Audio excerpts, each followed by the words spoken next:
Now, the area that covers Prince Street Gardens and Waverley train station, there used to be a big lake about 250 years ago called Nor Loch, but it was all drained in the 1760s.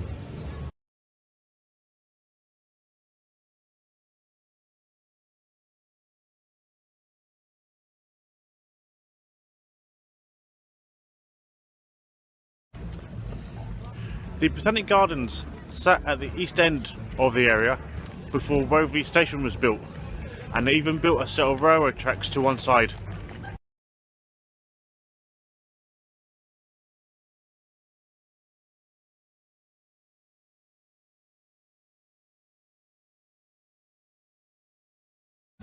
There are even some stories of how they used to hold witchery trials in the Nor Loch.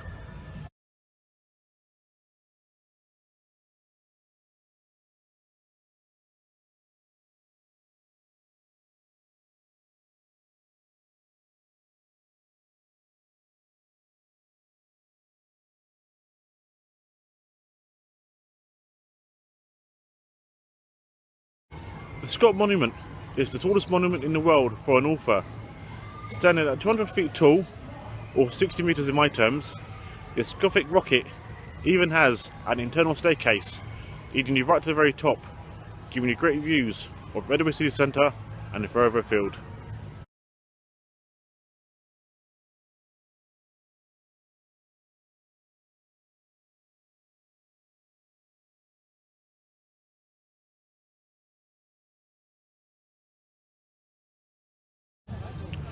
Princess Street Gardens plays host to a Christmas market every year. Here's a few pictures.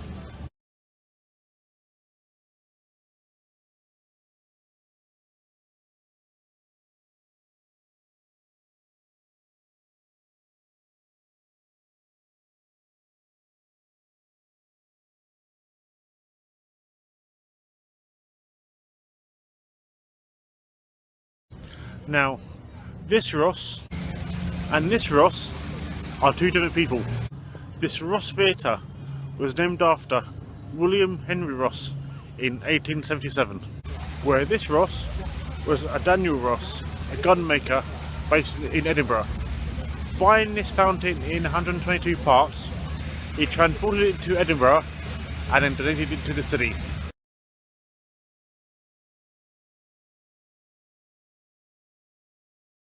Now, this is the reason why Edinburgh is twinned with San Diego.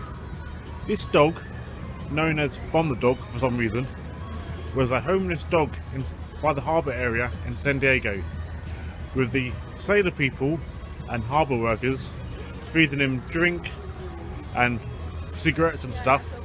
So, with Edinburgh having the Greyfriars Bobby, another dog story which we will feature later on, the two towns were linked.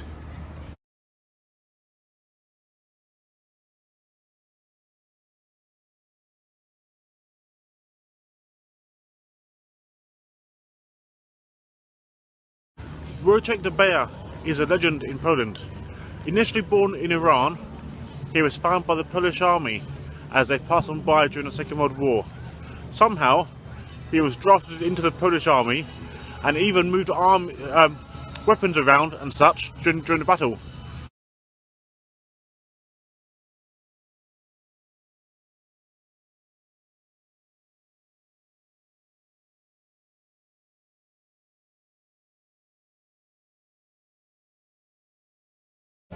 These buildings here were once air raid shelters during World War II, and now after all these years, finally been invaded by Germany.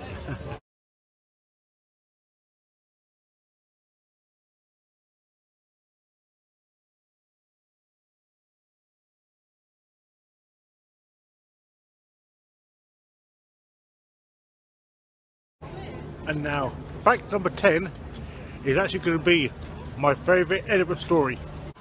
Now, along the Royal Mile, which we will look at later on in the series, there's plenty lanes, alleys, closes, whatever you want to call them, off the mile. Now, sometimes you'd get whole communities leading down the mile and all sorts. Well, back in the day, the plumbing wasn't as good as it is now. So, if people wanted to get rid of their human waste, there was no plumbing or drains or flush or whatever. Twice a day, you were allowed to empty your bucket out the window. It would probably be after a call out for garde de l'eau, which, with my limited French, and so I've been told, that's near enough French for dirty water. And with the aid of rain, these dirty water, garde de l'eau or such, would go down all the lanes towards the Nor Loch, as we'll just see now.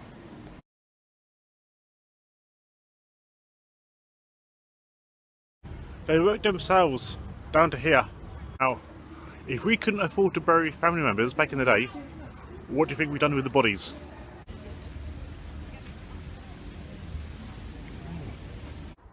So, when they drained the water, what do you reckon they found?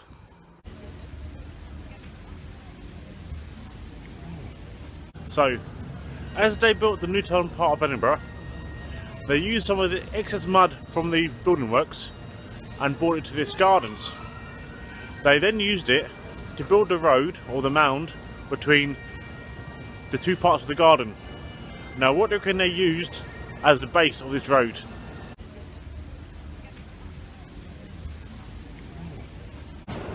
When they built this set of tracks going through the mound, what do you reckon they found?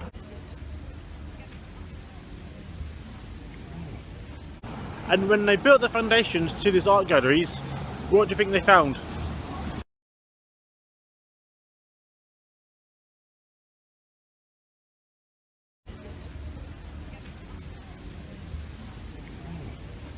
Just think, if you were walking along this path 250 years ago, or even sitting on one of these benches, you could be bottom of the lake as dead bodies and human waste go swimming past you.